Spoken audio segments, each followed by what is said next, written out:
bukan juga lagu sekolah minggu, lagu orang besar. Beriku hati seperti hatimu, beriku mata seperti matamu, melihat jiwa-jiwa. Bapak Ibu, kita harus berproses.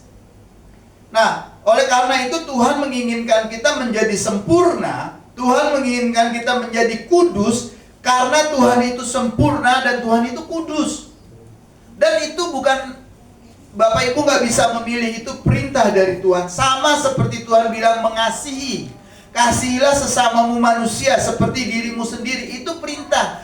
Kasihilah. Itu perintah. Bukan, iyalah kalau orang baik sama saya akan kasihi. Kalau orang yang gak baik sama saya, yang mukanya cemburut aja, ya saya gak mau kasihi. Ya Bu Rita ya, gitu. Harus senyum sama orang yang senyum. Bukan, mengasihi itu, baik itu, ya perintah dari Tuhan. Paulus mengatakan selama masih ada kesempatan untuk berbuat baik, lakukanlah. Nggak ada pilihan Bapak Ibu. Kalau dia baik, kalau Bu Yanti baik sama saya, suka kasih ongkos, suka kasih makan, saya baiklah sama Bu Yanti.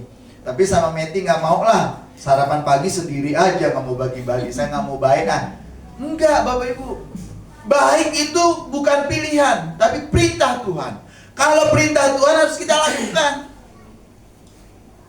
Alkitab menunjukkan kita bahwa kebenaran penting kedewasaan rohani bukan pilihan tambahan, melainkan panggilan dari iman kita. Menjadi dewasa, bertumbuh secara rohani itu bukan pilihan. Saya maunya seperti anak kecil, kan Tuhan Yesus bilang, hendaklah kamu seperti anak kecil. Jadi saya maunya seperti anak kecil terus, maunya dikasih, kalau minta dikasih, kalau nggak dikasih saya ngambek, tantrum ya kan, nangis di lantai, kakinya dipukul-pukul gitu ya kan, nanti keluar air zam-zam kayak Ismail ya kan gitu. Bapak Ibu Saudara yang dikasih, dalam Kisah Para Rasul bacaan kita, Kisah Rasul 1 ayat 1-9, sebelum Yesus naik ke surga, ia tidak langsung meninggalkan murid-murid begitu saja, tapi ia lebih terdahulu. Kemarin beberapa minggu lalu kita belajar 40 hari kenapa Yesus harus di dunia setelah dia bangkit, nggak naik dulu ke surga. Pertama-tama dia ingin murid-murid memiliki pemahaman yang sempurna tentang ajaran-ajaran yang sudah dia ajarkan selama 3,5 tahun. Tuhan Yesus juga ingin memurnikan motivasi murid-murid, karena murid-murid itu berpikir Yesus itu adalah Mesias yang seperti hari ini dipikirkan oleh orang-orang Israel. Mesias yang akan membebaskan mereka dari penjajahan. Mesias yang akan membebaskan mereka dari intimidasi dunia. Mesias yang akan mendirikan kerajaan seperti Salomo, di mana seluruh dunia tunduk. Itu Mesias yang dipikirkan, makanya motivasinya perlu dibenarkan oleh Tuhan Yesus. Kita sudah melihat bukti dari murid-murid. Ketika Yesus ditangkap di Taman Getsemani, mereka pada pergi semua. Petrus yang berani bilang, saya sekali-sekali nggak boleh terjadi, saya akan jalan di depan. Tapi Tuhan Yesus bilang, Petrus akan menyangkal 3 kali. Murid-murid yang lain lari, karena mereka memiliki motivasi politik, karena mereka memiliki motivasi duniawi. Bapak Ibu Saudara yang dikasih Tuhan, selanjutnya 40 hari Yesus setelah bangkit sebelum naik ke surga ingin mempersiapkan agar karakter kita diperbaharui terus-menerus. Karena itu tema kita, bacaan renungan kita pagi hari ini, sekali lagi saya kasih tema, kesempurnaan itu bukanlah pilihan. Kesempurnaan itu perintah oleh Tuhan. Menjadi sempurna seperti Bapa kita di surga. Nah, pertama-tama gini, kesempurnaan itu dimulai dengan proses pembelajaran. Kita bisa lihat Bapak Ibu di Kisah Para Rasul 1 ayat 1-2. Ayat 1-2 saya mengajak Bapak Ibu buka Alkitabnya, lalu kita akan baca bersama-sama Kisah Rasul 1 ayat 1-2. Di monitor bisa nggak dilihat? Kalau bisa, mari kita lihat, kita baca. Kalau nggak, buka Alkitabnya. Mari kita bangkit berdiri. Kisah Rasul 1 ayat 1-2 udah dapat semua? Ya. Baik, kita mulai. Hai Theophilus, dalam bukuku yang pertama, aku menulis tentang segala sesuatu yang dikerjakan dan diajarkan Yesus, sampai pada hari ia terangkat. Sebelum itu, ia telah memberikan perintahnya oleh Roh Kudus kepada rasul-rasul yang dipilihnya. Haleluya, silahkan duduk Bapak Ibu. Lukas menulis bahwa di Kisah Rasul 1 ayat 1 sampai 2 ini pertama-tama yang ingin disampaikan adalah bahwa Yesus Kristus bukan hanya mengajar tapi mengerjakan. Dicontoh di sini bahwa sebelum itu ia telah memberi perintahnya oleh Roh Kudus kepada rasul-rasul.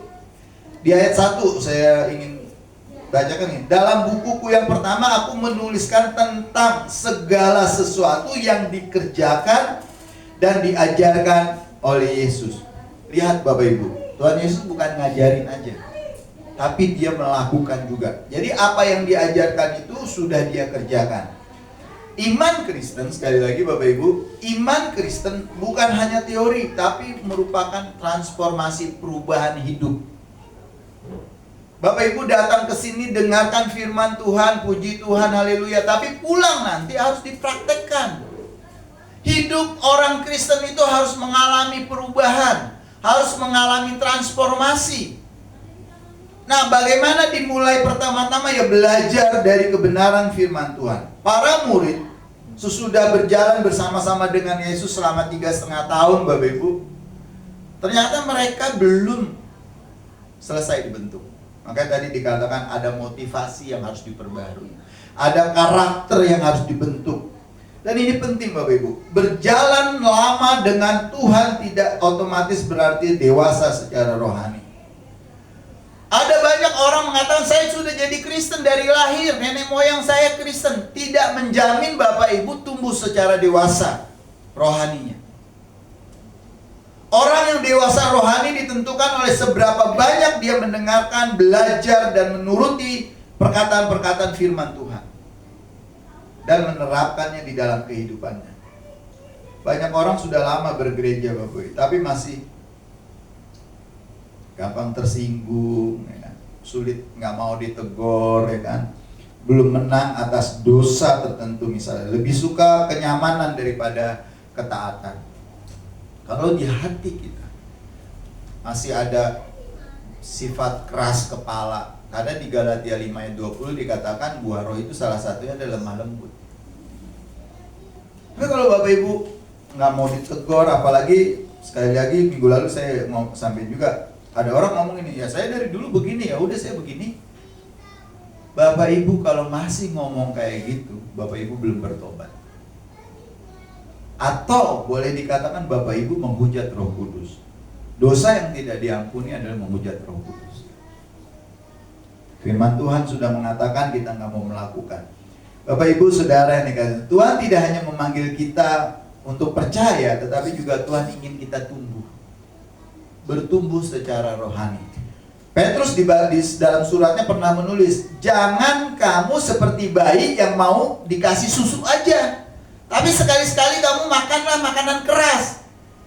Bukankah orang bergereja itu senangnya Bapak Ibu kalau diceritain soal berkat? Makanya di gereja ini banyak orang yang gak suka, karena jarang sekali yang kesaksian soal berkat. Apalagi pendetanya Pak Ian, gak pernah cerita berkat luar biasa, spektakuler Bapak Ibu. Jadi jemaat gak dimotivasi, jemaat tidak terberkati. Bapak Ibu Saudara yang dikasih Tuhan, sekali lagi, bertumbuh. Kalau Bapak Ibu ingin diberkati, harus siap dimurnikan. Kesempurnaan rohani berarti begini Bapak Ibu, bukan tanpa salah. Hidup kita bukan lurus-lurus aja, tidak selalu murni, tidak selalu menjadi kayak malaikat, tetapi terus-menerus dibentuk menuju kesempurnaan dengan Kristus. Tuhan ingin kita menjadi serupa dengan Dia. Tuhan gak ingin kita menjadi seperti malaikat. Tuhan gak ingin Bapak Ibu jadi seperti serafim yang punya 6 sayap. Atau Tuhan gak ingin Bapak Ibu jadi kerubin yang diam aja dekat itu mesbah di situ, menikmati hadirat Tuhan. Enggak. Bapak Ibu Tuhan menginginkan kita menjadi serupa seperti Kristus yang berjalan. Tadi ada pujian bahwa ketika kita percaya roh Tuhan turun atas kita, maka kita ditugaskan untuk melepaskan mereka yang terbelenggu, mengobati hati yang terluka, memulihkan mereka yang patah semangat. Itu panggilan kita, Bapak Ibu. Serupa dengan Kristus. Makanya John Wesley menulis begini di Christian Perfection, bukan manusia menjadi tanpa celah, tetapi hati yang semakin dipenuhi kasih kepada Tuhan dan sesama. Ingat Bapak Ibu, hidup berjalan terus-menerus menuju kepada kesempurnaan itu panggilan Tuhan. Nah, salah satu cirinya adalah terus-menerus belajar untuk mengasihi Tuhan dan sesama. Karena apa kata Tuhan Yesus waktu ada orang tanya hukum yang utama dan pertama di apa? Kasihilah Tuhan dengan al-budimu, kekuatanmu, dan yang sama dengan itu apa katanya? Kasihilah sesama manusia seperti dirimu sendiri. Bapak Ibu Saudara yang dikasihi Tuhan, kalau kita ingin memiliki kesempurnaan, ingin memiliki keserupaan seperti Kristus, jangan cuma bilang saya mengasihi Tuhan, tapi benci sama sesama, suka ngejulitin temennya, ya, suka nyindir tetangganya. Kalau orang Padang bilang suka bingi, iri hati, dengki, senang lihat orang susah, susah lihat orang senang. Enggak Bapak Ibu, kita harus belajar mengasihi Tuhan. Bagaimana sih cara mengasihi Tuhan? Kalau kamu mengasihi aku, kamu menuruti firman-Ku, kata Tuhan Yesus. Di Yohanes 14 Tuhan Yesus bilang, kalau kamu menuruti perkataan-perkataanku, itu tandanya kamu mengasihi aku. Bapak Ibu kalau nggak pernah menuruti firman Tuhan, hidup menurut kemauannya sendiri, ngejalanin apa yang dia pikir baik, apa yang dunia katakan dia ikuti, Bapak Ibu nggak mengasihi Tuhan. Sekali lagi, jangan pernah puas cuma jadi orang Kristen yang percaya. Tuhan memanggil kita untuk tumbuh, Bapak Ibu, bertumbuh secara rohani, bertumbuh secara iman. Kan Pak ya, Tuhan Yesus bilang iman sebesar biji sesawi cukup. Iya, tapi persoalan punya nggak iman sebesar biji sawi? Maksudnya gini Bapak Ibu, pokoknya kita percaya hidup kita diatur oleh Tuhan. Tuhan memperhatikan kita, karena dia bilang burung di udara aja nggak menabur dan menuai, Tuhan perhatikan. Itu kita belajar percaya di situ. Tapi untuk menjadi orang yang mengasihi harus belajar Bapak Ibu. Menjadi orang sabar harus dilatih Bapak Ibu. Menjadi orang yang lemah lembut harus dilatih. Belajar untuk lemah lembut. Jangan kayak Pak Ian Ibu Yanti ya. Makin tua makin ngegas melulu gitu. Kalau ditanya langsung ngegas. Bukan karena kolesterolnya tinggi mungkin, tapi belajar untuk jadi pemarah. Jadi pemarah itu belajar loh. Bapak Ibu Saudara yang dikasihi Tuhan, pertanyaan sekarang bukanlah sudah berapa lama kita percaya sama Tuhan Yesus, tetapi yang menjadi pertanyaan dan perenungan kita, masihkah saya dibentuk oleh Tuhan? Masihkah saya seperti murid-murid yang dipersiapkan oleh Tuhan untuk menerima urapan khusus? Masihkah saya dipersiapkan hati saya, dimurnikan untuk menerima kuasa seperti murid-murid di Kisah Para Rasul itu? Bapak Ibu Saudara yang dikasihi Tuhan, jangan berhenti hanya sampai menjadi orang percaya, tapi kita harus maju menjadi pengikut Tuhan. Kemana dia pergi, kemana dia berjalan, kemana dia melangkah, kita ikuti.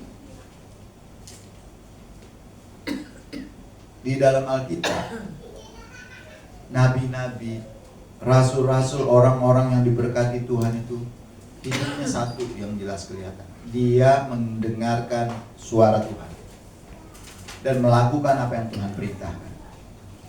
Bahkan kita cerita tahu Bapak Ibu yang suka yang melawan Tuhan, perintah Tuhan itu nabi namanya Yunus yang akhir dimasukin ke perut ikan. Ya betul ya Ria ya, Yunus masuk ke perut ikan ya. Bukan kayak kita ya, ikan masuk ke perut kita gitu. Tapi Yunus masuk di perut ikan. Yunus melawan Tuhan. Tapi akhirnya apa? Dia sadar, dia nurutin kemauan Tuhan, dan Tuhan memberkati dia dan menyelamatkan satu bangsa. Anyway, Bapak Ibu, Saudara yang dikasih Tuhan, masih maukah saya dibentuk oleh Tuhan? Itu pertanyaan kita. Yang kedua, kesempurnaan menuntut bukti kehidupan Kristus di dalam diri kita. Bacaan kita masih lanjut, saya di Kisah Para Rasul 1 ayat 3. Saya baca untuk kita begini. Kepada mereka ia menunjukkan dirinya setelah penderitaannya selesai. Itu dia bangkit setelah 3 hari mati, lalu menunjukkan dirinya kepada murid-murid, dan dengan banyak tanda ia membuktikan bahwa ia hidup.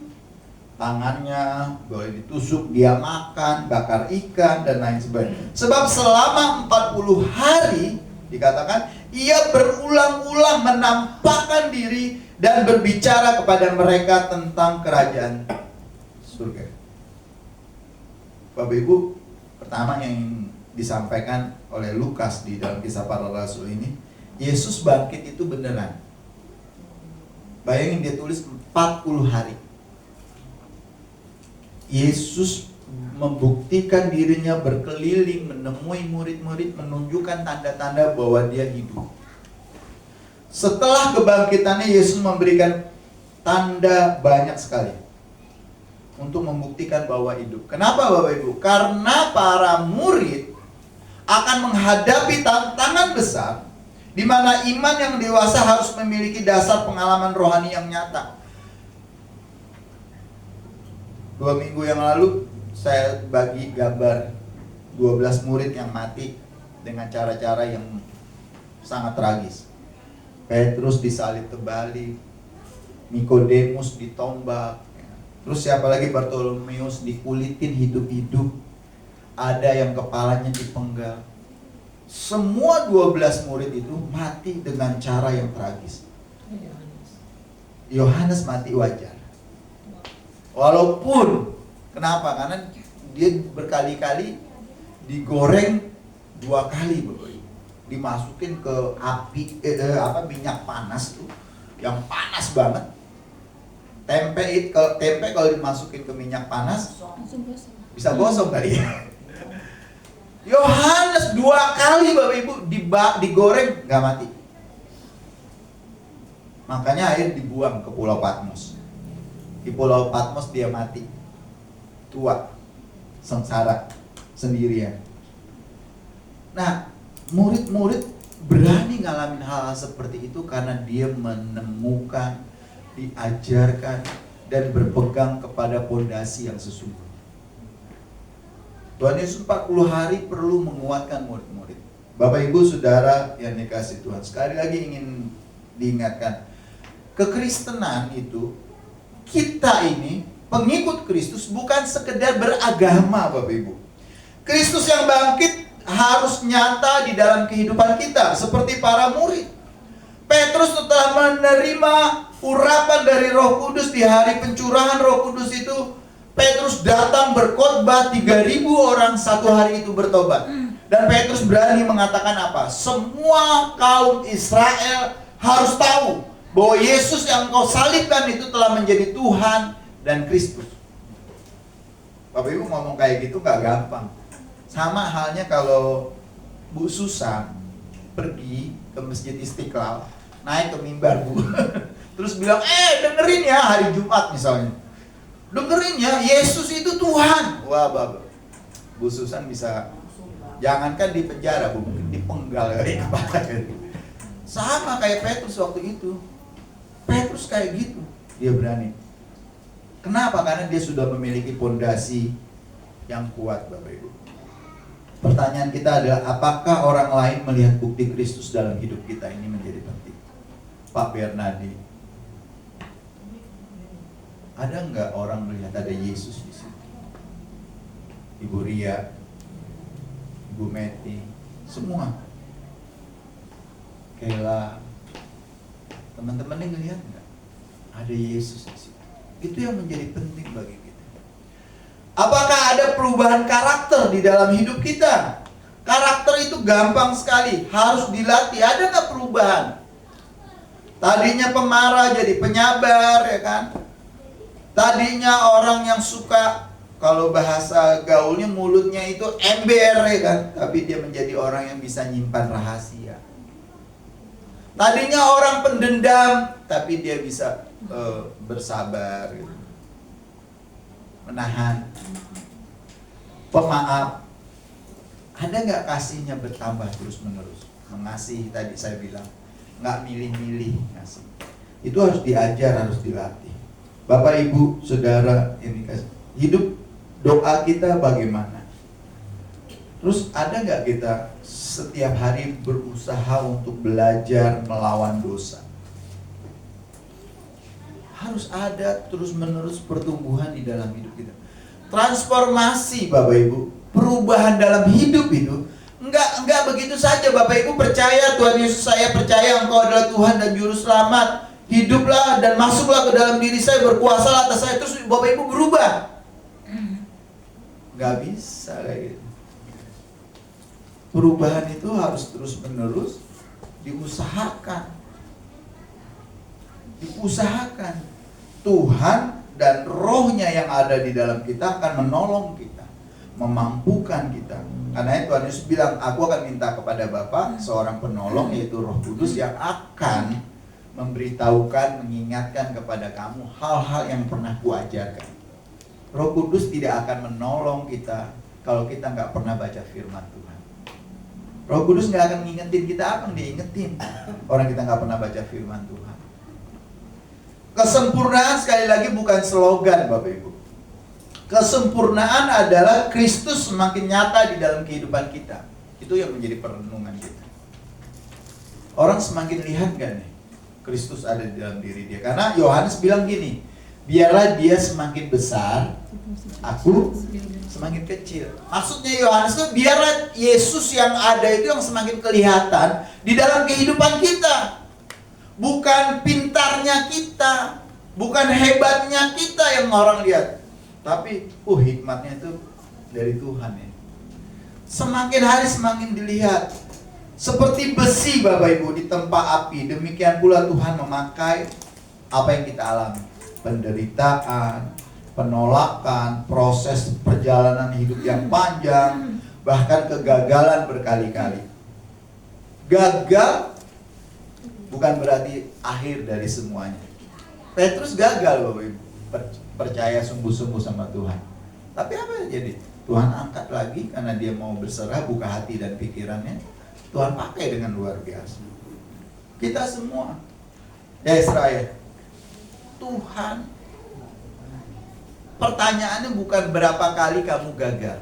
Pertanyaan orang hebat itu, Bapak Ibu, kalau bahasa sekarang Superman itu, jagoan itu, orang yang disebut jagoan, orang yang disebut hebat, yang disebut pahlawan adalah orang yang terus-menerus bangkit walaupun dia dijatuhkan berkali-kali. Itu orang hebat baru. Ya Pak Benadi. Mau diselengkat kayak, mau disliding kayak, mau dipiting kayak, mau dibanting kayak, nggak jadi soal. Yang paling penting berapa kali dia berani bisa bangkit dan terus jalan.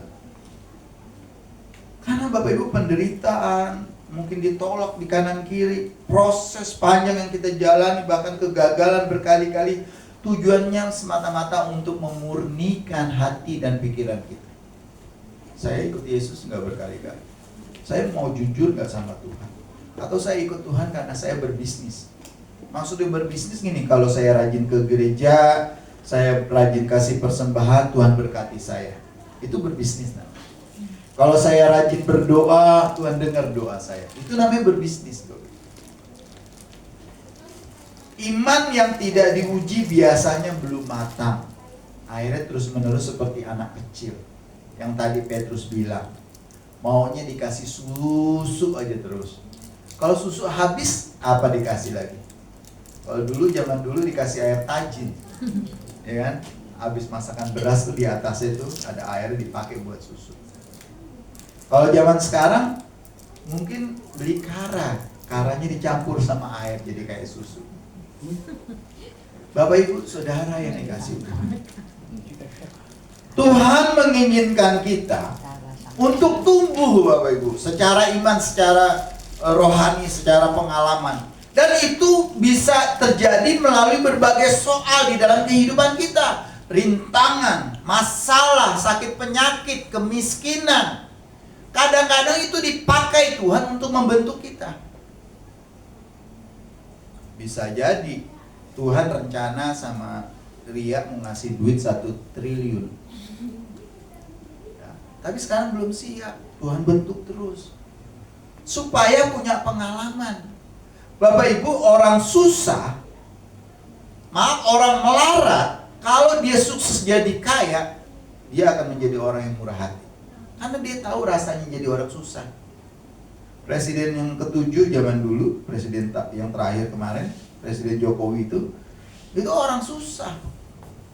Hidupnya aja dibilang rumahnya di pinggiran bantaran kali, Bengawan Solo. Kalau kita yang gampang di Jakarta ini mungkin Ciliwung, ya kan, Bapak Ibu bisa lihat, tinggal di pinggiran kayak gitu. Sekolahnya susah, orang tuanya susah, dagangan segala macam. Dia jadi presiden, lihat Bapak Ibu. Dia tahu orang susah.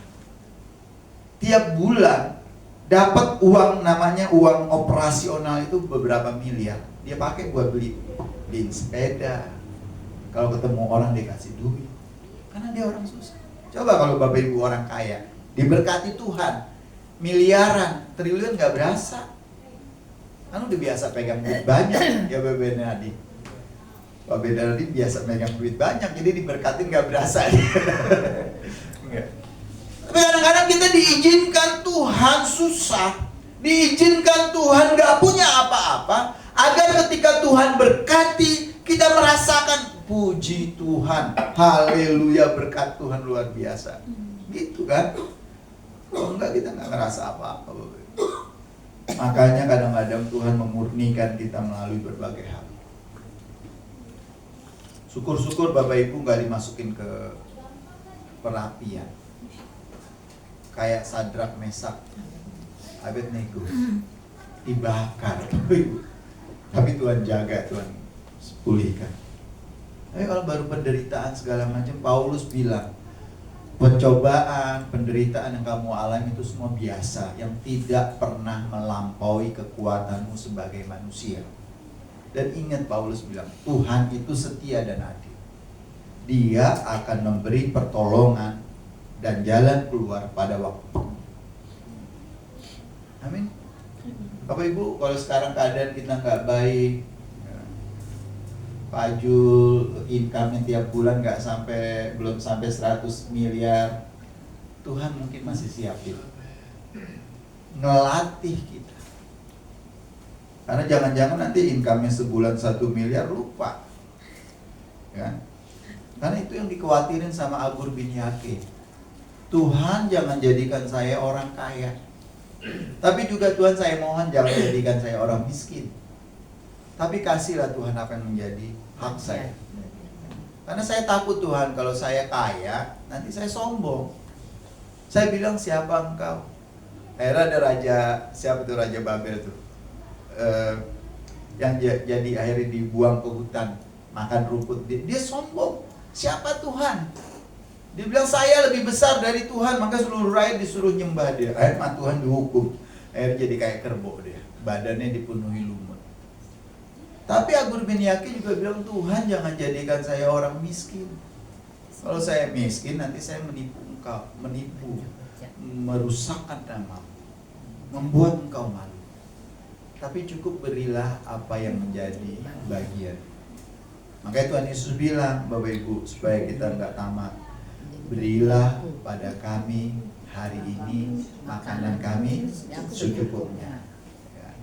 Pagi-pagi makan nasi uduk cukup ya Meti ya. Secukupnya gitu. Bapak Ibu Saudara yang dikasih Tuhan, Yang ketiga, kesempurnaan menuntut ketaatan.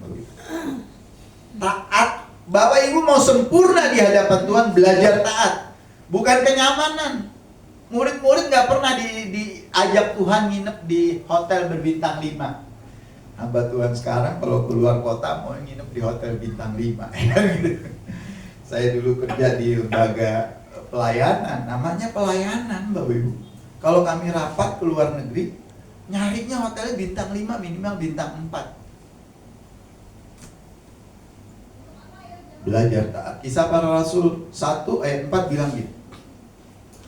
Pada suatu ketika ia makan bersama dengan mereka, Tuhan Yesus bilang, ia melarang mereka meninggalkan Yerusalem dan menyuruh mereka tinggal di situ, menantikan janji Bapa. Yang demikian katanya, telah kamu dengar daripadaku. Tuhan Yesus memerintahkan murid-murid tinggal dulu di Yerusalem. Sebenarnya bisa aja nggak Bapak Ibu mereka nggak nurut? Bisa. Tapi kalau Bapak Ibu mau sempurna di hadapan Tuhan, kalau Bapak Ibu mau hidup yang menjadi serupa dengan Kristus, belajar untuk taat. Tuhan Yesus berkata, jangan meninggalkan Yerusalem, kata. Ini menariknya begini Bapak Ibu, murid-murid mungkin ingin segera bergerak karena Tuhan pergi segala macamnya. Namun Tuhan Yesus berkata, tunggu.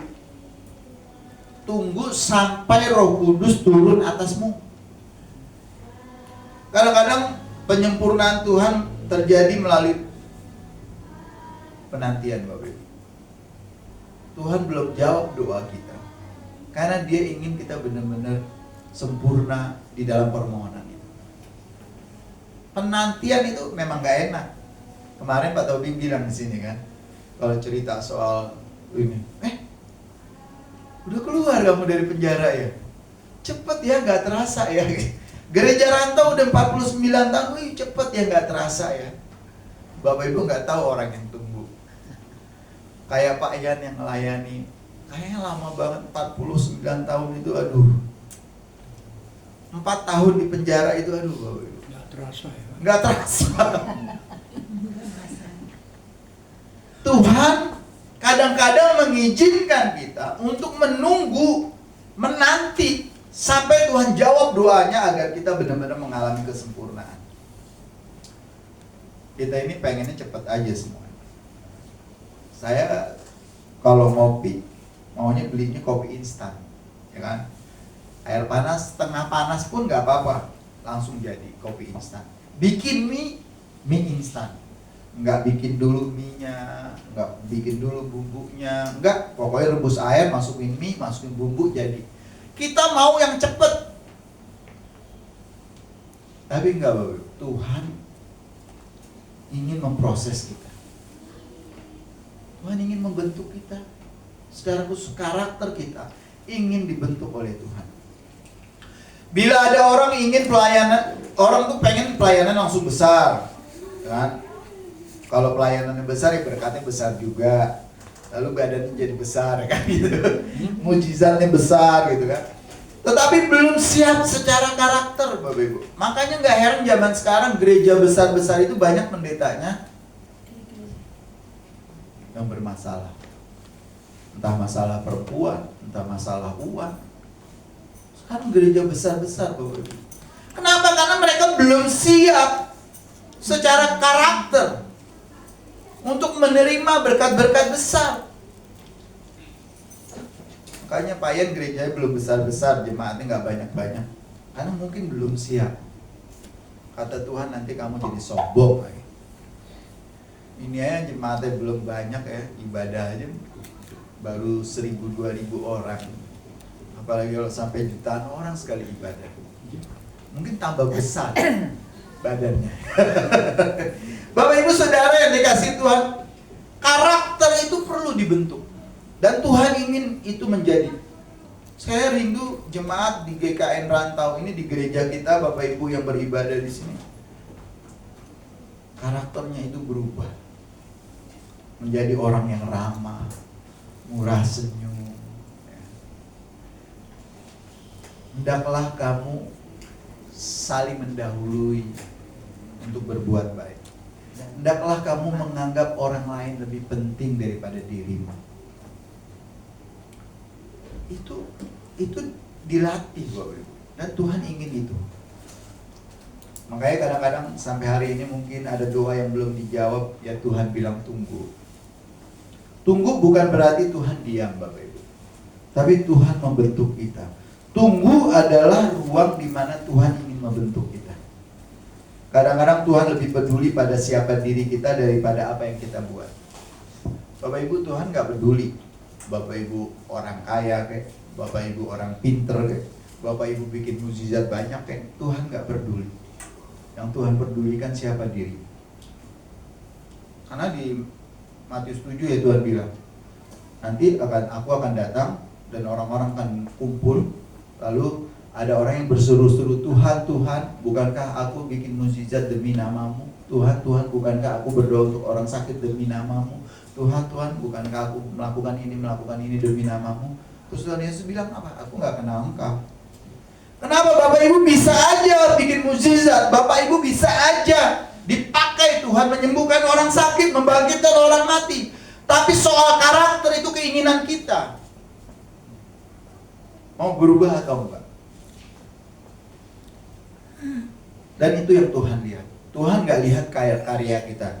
Lalu ntar ada yang bilang gini dong, Saskia bilang, kalau gitu gini dong Pak, kita gak usah ngapa-ngapain lah, yang penting Tuhan lihat saya. Enggak.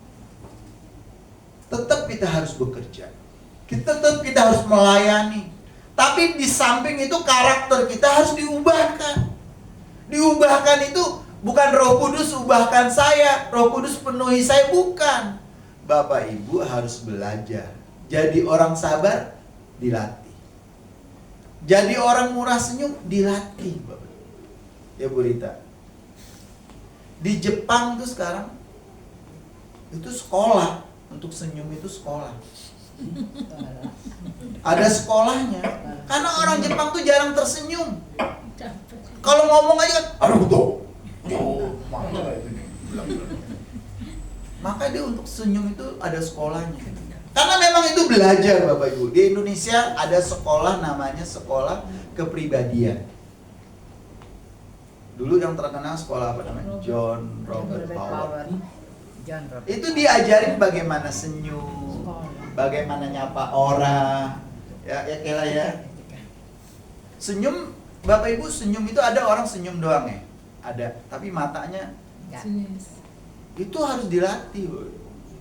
Karena yang paling penting tuh, walaupun bibirnya diem aja tapi matanya senyum tuh orang udah seneng. Dan itu dilatih, gitu. Pak Yan di rumah sakit tuh belajar senyum sama semua orang. Dilatih. Jadi orang baik, Bapak Ibu. Orang ramah itu dilatih. Dilatih. Karakter itu dilatih terus menerus. Oleh karena itu belajarlah setia dalam perkara-perkara kecil, Bapak Ibu. Karena Lukas 10 ayat 16 bilang, barang siapa setia dalam perkara-perkara kecil, maka dia pasti setia juga dalam perkara besar. Nah, mulai dulu dari latih karakter kita. Sabar, murah hati, murah senyum. Bapak Ibu kalau lihat orang murah senyum, kita enak kan deket dia gitu. Kecuali orang yang murah tertawa, gampang ketawa, mungkin kita agak takut gitu. Jangan-jangan nih orang stres kali ya kakak ya. Hari ini kita sedang memberontak terhadap Tuhan atau enggak? Kita lagi melawan proses Tuhan membentuk kita atau enggak? Itu pertanyaan kita. Mungkin kita berkata, kenapa doa saya belum dijawab? Tapi sekali lagi Bapak Ibu, Tuhan ingin tunggu, sabar. Kamu belum siap terima jawaban. Saya kasih rumah bagus, kamu belum siap. Karena rumah kecil aja kamu gak bisa rawat. Rumah kecil aja berantakan, baju kotor di mana, piring kotor di mana, gelas di mana. Di mana saya mau kasih rumah gede? Rumah kecil aja kamu bayar listrik susah. Gimana mau kasih rumah 500 meter ya, bayar listriknya sebulan bisa 2 juta. Jadi Tuhan bilang, kamu siap dulu. Selanjutnya kesempurnaan terjadi melalui kuasa Roh Kudus. Betul Bapak Ibu. Makanya di Kisah Para Rasul 1 ini bacaan gini. Sebab Yohanes membaptis dengan air, tetapi tidak lama lagi kamu dibaptis oleh Roh Kudus. Maka bertanyalah mereka yang berkumpul di situ, Tuhan, maukah engkau pada masa kini memulihkan kerajaan Israel? Lihat ya Bapak Ibu, tadi murid-murid saya bilang motivasinya itu masih belum beres. Maka Tuhan masih bentuk. Dia udah lihat Tuhan bangkit dari kematian, 40 hari baru membuktikan bahwa dia hidup dari kematian. Masih ngomong, Tuhan bangkitin dong kerajaan Israel seperti zaman Salomo dulu. Tapi Tuhan Yesus, engkau tidak perlu mengetahui masa dan waktu, tetapi yang ditetapkan Bapa sendiri menurut kuasanya. Tetapi kamu akan menerima kuasa kalau Roh Kudus turun atas kamu, dan kamu akan menjadi saksiku, kata Tuhan Yesus. Di mana? Yerusalem, Yudea, Samaria, sampai ke ujung bumi. Sekali lagi Bapak Ibu dikatakan ini, kamu akan dibaptis dengan Roh Kudus, itu janji Tuhan. Murid-murid tidak dapat menyelesaikan misi dengan kekuatan sendiri. Oleh karena itu kita juga harus mohon pertolongan Tuhan. Pagi-pagi kalau berdoa, Tuhan, saya datang ke hadapan Tuhan. Saya orang lemah. Saya tidak memiliki kemampuan apa-apa. Oleh karena itu biarlah Roh Tuhan berikan kemampuan kepada saya. Bapak Ibu, kesempurnaan rohani bukan hasil usaha manusia. Bukan semata-mata karena disiplin, bukan semata-mata karena memiliki pengetahuan teologi, jabatan gereja, ataupun aktif di gereja. Tanpa Roh Kudus kita pasti gampang jatuh. Jadi pendeta hebat, pandai berkhotbah, mungkin jemaatnya ribuan. Kalau nggak ada Roh Kudus di dalam diri, bisa jadi sombong. Bisa jadi sombong. Apa ya, masa ada pendeta yang sombong? Bisa saja. Mungkin nggak dalam perkataan, tapi dalam sikap. Ada pendeta sekarang, Bapak Ibu, punya pengawal kemana-mana. Mungkin ada 4-5 orang yang ngawalin dia, udah kayak artis, kayak presiden. Alkitabnya dibawain, tasnya dibawain, ya kan? Itu kan udah bentuk kesombongan. Masa pelayan dilayani? Tuhan Yesus bilang, aku datang bukan untuk dilayani, tapi melayani. Kita ngomong nih, saya hamba Tuhan, saya anaknya Tuhan, saya umatnya Tuhan, kok kita mau lebih dari Tuhan? Legalisme, aturan-aturan agama dibikin seketat mungkin. Terus juga kemunafikan, ya kan, kata Roh Kudus itu tugasnya, kata Tuhan Yesus, apa? Menginsapkan kita. Roh Kudus itu bertugas mengubah hati kita. Tapi hati itu bisa dirubah kalau kita mau. Memampukan kita untuk taat. Tuhan bilang, daging lemah, roh penurut. Tapi dengan kekuatan dari Roh Kudus akan menolong kita untuk belajar taat. Membentuk karakter kita menjadi Kristus. Sering orang ingin karunia tetapi lupa karakter. Kita maunya jadi orang kelihatan hebat rohani. Kan kalau Bapak Ibu, kalau susah bisa bangkitin orang mati kan kelihatan hebat. Luar biasa imannya itu, luar biasa. Kan kita bangga. Pergi kemana-mana jadi saksi. Tapi karakter nggak diubahkan, sama aja loh. Tuhan lebih tertarik pada buah roh yang ada di dalam kita ketimbang penampilan rohani kita. Kalau ngomongin soal pencurahan Roh Kudus, orang tuh ngejarnya bisa bahasa roh. Tuhan nggak peduli Bapak Ibu mau bisa bahasa 1000 malaikat. Kalau di dalam diri kita, yang dibilang Galatia 5 ayat 22 ini, buah roh itu nggak ada kasih misalnya, percuma Bapak Ibu. Bapak Ibu mau kayak malaikat ya, kalau berdoa bisa terbang. Dulu ada seorang hamba Tuhan di Senayan itu khotbah waktu zaman tahun-tahun 90 itu, katanya bisa terbang. Cuma Tuhan nggak peduli Bapak Ibu kalau kamu nggak punya kasih. Dalam hidupmu nggak ada sukacita, mukanya kayak pepaya Cibinong. Cemberut aja ya saya. Enggak harusnya. Tuhan nggak peduli. Nggak ada damai sejahtera. Orang yang gelisah, duduk di sini 1 jam nggak betah gitu. Udah gerak sana gerak sini, keluar sana keluar sini, nggak sabar. Ya. Tuhan nggak peduli Bapak Ibu. Mau doa panjang-panjang, kedengerannya enak. Orang kalau denger doa kita bisa nangis-nangis. Kan dulu ada ustadz tuh, kalau berdoa tuh umatnya sampai nangis-nangis.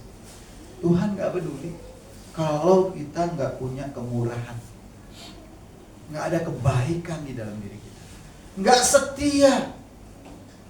Setia itu banyak.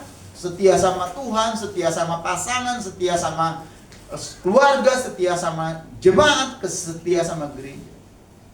Tuhan nggak peduli Bapak Ibu kalau di dalam hati kita nggak ada kelemah lembutan, nggak ada penguasaan diri. Karena Tuhan bilang, Paulus menulis, tidak ada hukum yang menentang hal-hal itu, termasuk hukum Taurat. Kalau Bapak Ibu punya buah roh di dalam diri kita, nggak ada menentang itu semua. Dan itu yang Tuhan cari. Makanya nanti ketika Tuhan datang sebagai gembala, gembala akan mengenali domba-dombanya.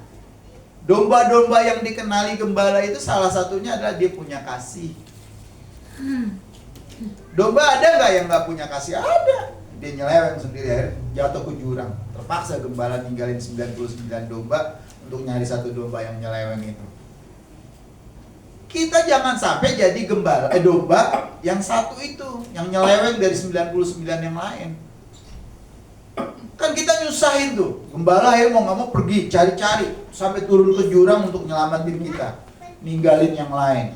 Bapak Ibu, mari kita belajar. Sekali lagi, Tuhan ingin karakter kita diubahkan. Kita mau berubah. Ayo katakan, Tuhan, saya ingin diubahkan. Kesempurnaan bukan tentang terlihat lebih rohani. Kesempurnaan bukan tentang Bapak Ibu hebat secara rohani, bisa memindahkan gunung. Karena Tuhan bilang, kalau imanmu sebesar biji sawi, kamu bisa mindahin gunung. Bukan soal itu bagi Tuhan. Kesempurnaan bagi Tuhan adalah hidup yang semakin hari menyerupai Kristus. Punya kasih, lemah lembut, panjang sabar. Terakhir, kesempurnaan menuntut kita kepada fokus akan kerajaan Tuhan. Mikirnya itu kekekalan, bukan yang sementara ini. Kisah Rasul ayat 1, pasal 1 ayat 6 sampai 9 mengatakan ini, maka bertanyalah mereka yang berkumpul di situ, Tuhan, maukah engkau pada masa ini memulihkan kerajaan Israel? Jawabnya, engkau tidak perlu mengetahui masa dan waktu yang ditetapkan Bapa sendiri menurut kuasanya. Tetapi kamu akan menerima kuasa kalau Roh Kudus turun di atas kamu, dan kamu akan menjadi saksiku di Yerusalem dan di seluruh Yudea dan Samaria sampai ke ujung bumi. Ayat 9. Sesudah ia mengatakan demikian, terangkatlah ia disaksikan mereka, dan awan menutupi pandangan mereka. Bapak Ibu, para murid nanya gini, Tuhan mau nggak engkau mendirikan kerajaan Israel bagi Israel? Mereka masih mikirnya politik. Tetapi Tuhan Yesus mengarahkan fokus kita kepada kehidupan yang kekal. Pergi jadi saksi. Murid yang dewasa, orang yang bertumbuh secara rohani, dia akan berhenti untuk memikirkan apa yang akan saya makan, apa yang akan saya pakai, bagaimana saya besok, bagaimana saya nanti. Dia berhenti mikirin itu. Yang dia pikirkan bagaimana saya bisa jadi berkat bagi orang lain. Yang dipikirkan bagaimana nama Tuhan dipermuliakan melalui hidup saya. Yang dia pikirkan bagaimana kemana saya jalan, saya menjadi berkat bagi banyak orang. Itu yang dia pikirkan. Dia tidak lagi memikirkan apa yang Tuhan berikan kepada saya. Orang yang mau tumbuh, dia belajar percaya. Orang percaya itu adalah dia tidak lagi khawatir tentang makan, minum, pakaian, papan, pangan, sandang. Sandang, pangan, papan. Karena Tuhan udah janji. Murid yang dewasa berhenti Bapak Ibu hidup hanya untuk dirinya sendiri. Orang yang sedang disempurnakan tidak lagi bertanya, apa untungnya bagi saya kalau saya rajin ke gereja? Dia nggak tanya itu. Apa untungnya bagi saya kalau saya rajin bantu pelayanan di gereja? Dia nggak nanya itu lagi. Tapi dia akan bertanya, bagaimana hidup saya bisa memuliakan Tuhan. Bagaimana melalui hidup saya nama Tuhan dipermuliakan. Bagaimana melalui kehidupan pelayanan pekerjaan saya orang-orang datang kepada Tuhan. Itu yang dia pikirin. Soal diri saya udahlah, Tuhan udah tanggung jawab lah. Kemarin, dan saya sering banget mengutip kata-kata ini ya kan. Saya seneng kata-kata ini. Daud tuh bilang, dulu aku muda, ya Pak Tobin. Sekarang aku tua, bahkan sampai putih rambutku. Tapi Daud berkata, aku tidak pernah melihat anak cucu orang benar. Jadi soal diri kita udahlah biarin aja Tuhan yang urus. Yang penting kita pikirkan bagaimana saya jadi berkat. Kesempurnaan, orang yang menuju kesempurnaan semakin serupa dengan Kristus, hidupnya harusnya berdampak bagi orang lain. Bukan hidup yang berpusat pada diri sendiri. Apa untungnya bagi saya, apa buat saya, apa yang saya dapat, bagaimana saya, bukan. Dia akan berpikir bagaimana saya menjadi berkat, bagaimana saya menjadi saksi. Bapak Ibu Saudara yang dikasihi Tuhan, Tuhan Yesus tidak meninggalkan para murid dalam keadaan tanpa daya, tapi Dia membentuk mereka terlebih dahulu. Bagi kita, Tuhan juga belum selesai dengan hidup Bapak Ibu. Kita masih dikasih umur panjang. Bu Susan udah 70 lebih ya Bu ya. Bu Rita udah berapa, 100 ya? Udah 60 ya. Tuhan masih izinkan kita umur panjang ya Pak Tobi, karena Tuhan masih belum selesai membentuk kita. Kita bersyukur untuk itu. Karena kalau Tuhan belum selesai, Tuhan masih sayang sama kita. Dan Dia masih mau kita jadi berkat bagi orang lain. Supaya nanti kalau saya mati, orang ngomongnya gini, harimau mati meninggalkan belang, Yanwardi mati meninggalkan berkat. Paling enggak meninggalkan banyak buku. Udah nulis banyak buku sekarang. Jadi kalau nanti mati Pak Roy, buku saya banyak Pak Roy. Kesempurnaan bukan berarti kita tidak pernah gagal. Enggak, orang sempurna bukan dia nggak pernah gagal. Mungkin berkali-kali dia jatuh. Ini yang punya lampu, siapa sih namanya? Thomas Alva Edison. Dia bilang apa? Dia bisa bikin lampu itu udah berapa kali gagal? 99 kali gagal. Coba kalau dia berhenti, ini memang Tuhan. Kan kadang-kadang kita rohaninya gitu. Ini Tuhan gak berkehendak nih, kita mungkin Tuhan ingin saya lakukan yang lain. Padahal satu lagi kata Tuhan, lakuin. Jadi. Dan Thomas Alva Edison sampai hari ini berkatnya digunakan orang kafir, orang saleh, orang percaya, orang tidak percaya menikmati terang yang dibuat oleh Thomas Alva Edison. Bapak Ibu sekali lagi, kesempurnaan bukan berarti kita nggak pernah gagal, tapi kesempurnaan adalah karena kita siap dibentuk dan mau terus-menerus diubah oleh Tuhan. Kesempurnaan bukan pilihan, sekali lagi itu panggilan. Bukan pilihan untuk bertumbuh atau tidak, taat atau tidak, berubah atau tidak. Tapi jika kita mau dipakai oleh Tuhan, kita juga harus rela diproses oleh Tuhan. Bapak Ibu mau dipakai oleh Tuhan, Bapak Ibu mau jadi berkat, juga harus mau dibentuk oleh Tuhan. Mari kita tunduk kepala. Hari ini Bapak Ibu, Tuhan mungkin sedang bertanya sama kita, apakah engkau hanya ingin diselamatkan atau ingin menjadi sempurna seperti Tuhan adanya? Apakah kita mau berkata, Tuhan bentuk aku, murnikan aku, jadikan aku serupa dengan Kristus, meskipun mungkin prosesnya menyakitkan. Karena itu Bapak Ibu, gereja yang kuat, orang Kristen yang gagah perkasa, bukan karena mereka besar, hebat, banyak bikin mujizat dan lain sebagainya, tetapi karena mereka dewasa dan terus-menerus bertumbuh bersama-sama dengan Tuhan. Tuhan Yesus, terima kasih untuk pagi hari ini di mana Tuhan kembali mengingatkan kami menjadi sempurna seperti Tuhan bukanlah pilihan kami, tapi panggilan kami untuk menjadi serupa dengan Kristus. Tolong kami ya Tuhan, umat-Mu yang hadir pada pagi hari ini, berusaha untuk terus-menerus menjadi sempurna dengan karakter yang setiap hari diubahkan menjadi semakin serupa dengan Engkau ya Tuhan.